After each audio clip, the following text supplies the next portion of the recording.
A Canadian environmentalist group is raising the alarms about a pesticide the government of Canada has deemed safe to use after a reevaluation of one of its key ingredients. Health Canada says glyphosate, a substance found in weed killers like Roundup, is unlikely to pose a human cancer risk. But one lawyer representing an American who won a glyphosate-related lawsuit says Canadians should be concerned about the substance, especially that it could turn up in our food.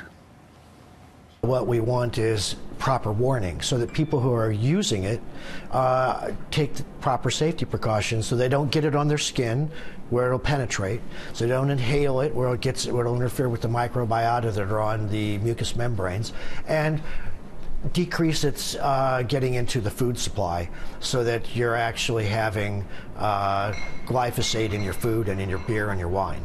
The way it gets into the household for the most part these days is through GMO foods and through wheat and oat products that have been sprayed with it to enable them to be more easily harvested.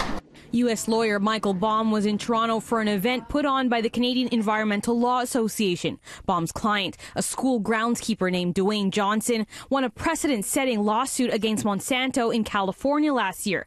A jury found that his cancer was caused by glyphosate in the weed killer Roundup and ordered the company pay $289 million in damages. It was the first lawsuit of its kind to go to trial, and Monsanto now faces 5,000 similar cases across the U.S. That's information that's potentially capable of triggering what's known as a special review under Canadian law.